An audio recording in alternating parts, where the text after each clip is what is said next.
अल्लाह की एक बड़ी नेमत जिसको हम अक्सर नजरअंदाज कर देते हैं वो है अच्छी नींद। खास तौर पर जब हमारा जिस्म कई तरह के कामों और थकान देने वाले तजुर्बात से गुजरता है तो तब एक आरामदेह बिस्तर पर लेटकर आराम करने का अलग ही मजा होता है। नींद हमारे जिस्म के लिए इंतहाई जरूरी है क्योंकि हमारे जिस्म को आराम की जरूरत होती है और हमारे जिस्म में कुछ अमल ऐसे होते हैं जो सिर्फ तब ही काम करते हैं जब हम सो जाते हैं। इसलिए हर इंसान के लिए नींद जरूरी है ताकि जब वो सुबह सवेरे उठे तो ताजा दम होकर अपने काम में मशगूल होकर अपने काम को बखूबी पूरा कर सकें। लेकिन बदकिस्मती से हम में से अक्सर ऐसे औकात में सोते हैं जिन औकात में हमें सोना नहीं चाहिए, और इन औकात में एक अहम वक्त फजर की नमाज के बाद सोना है। ये वक्त ऐसा होता है कि पूरी रात अच्छी नींद के बावजूद एक इंसान इस खास वक्त में दोबारा सोने को तरजीह देता है।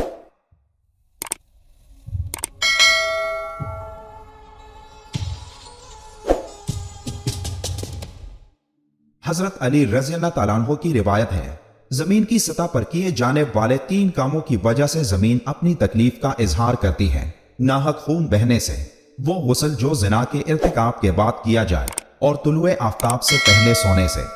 हजरत मोहम्मद सल्लल्लाहु अलैहि वसल्लम ने फरमाया, फजर और इशराक, असर और मगरिब और इशा के दौरान सोने से बाज रहा करो। इस फरमान में बेशुमार तिब्बी हिकमतें पोशीदा है। मसलन आज मेडिकल साइंस ने डिस्कवर किया कि कुरह अर्ज पर फजर और इशराक के दौरान ऑक्सीजन की मिकदार सबसे ज्यादा होती है।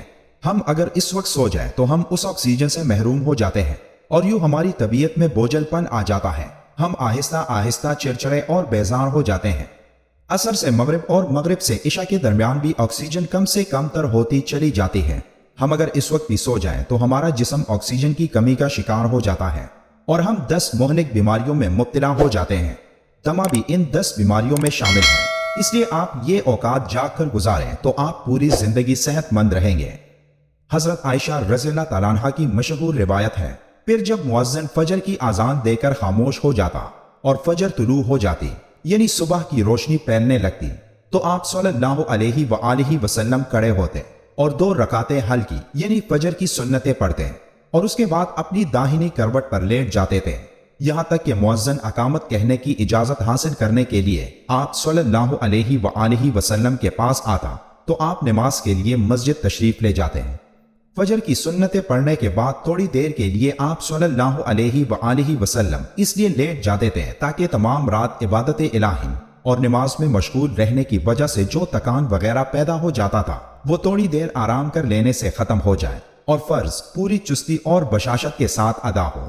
लिहाजा बेहतर यह है कि जो आदमी रात को इबादत इलाही और जिक्रुल्लाह वगैरह में मशगूल रहे उसके लिए फजर की सुन्नतें पढ़कर थोड़ी देर के लिए लेट जाना मुस्तहब है।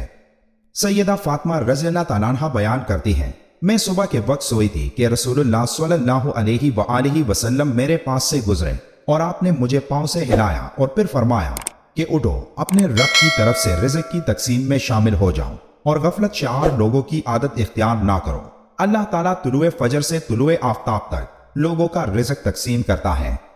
हमारे इर्द गिर्द ऐसे कई लोग होते हैं जिनको रिज़्क की तंगी का सामना होता है। अगर आप इन लोगों से पूछें कि सुबह किस वक्त जागते हो तो उनका जवाब भी यही होगा कि रात देर तक जागकर सुबह देर से उठना होता है, और यही वो वजह होती है कि रिज़्क इन लोगों पर तंग कर दिया जाता है। एक हदीस में है कि तुलुए फजर और तुलुए आफ्ताब के माबैन एक घड़ी है जिसमें बंदों की रोजी तकसीम की जाती है, और जो तकसीम के वक्त हाजिर रहा वो गायब की मानंद नहीं हो सकता।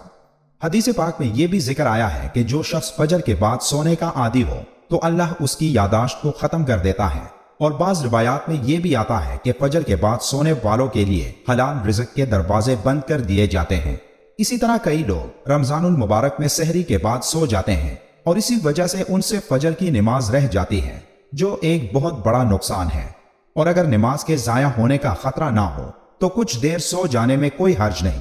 ये भी याद रहे कि सहरी के आखिरी वक्त में खाना अफजल है।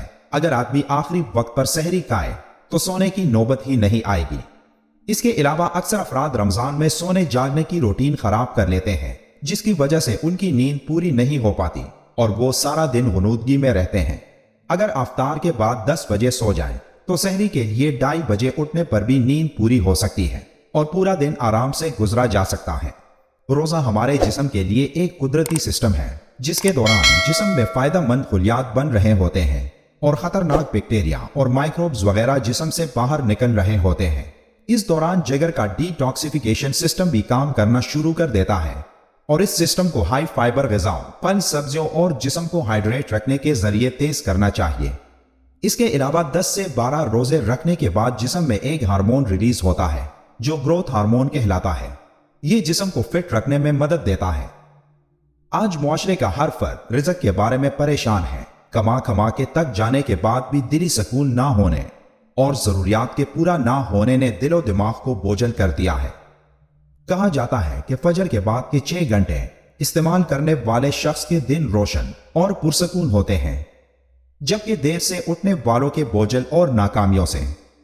फजर के बाद के 6 घंटों की मिसाल हमारी नौजवानी की है। जिस तरह नौजवानी का दौर हमारी जिंदगी का बेहतरीन सलाहियतों से भरा ख्वाबों को हकीकत बनाने का दौर होता है, इसी तरह 24 घंटों की नौजवानी सुबह के ये 6-7 घंटे हैं जिनके इस्तेमाल से हम अपने मकासद हासिल कर सकते हैं। तुलुए आफ्ताब के वक्त जागने में ही सेहत, सुकून और तरक्की का राज पोशीदा है। अल्लाह हमको कुरान पढ़ने और कुरान पर अमल करने की ताकत अता करें, आमीन। वीडियो के आखिर में एक बार दुरूद शरीफ पढ़ना मत भूलिएगा।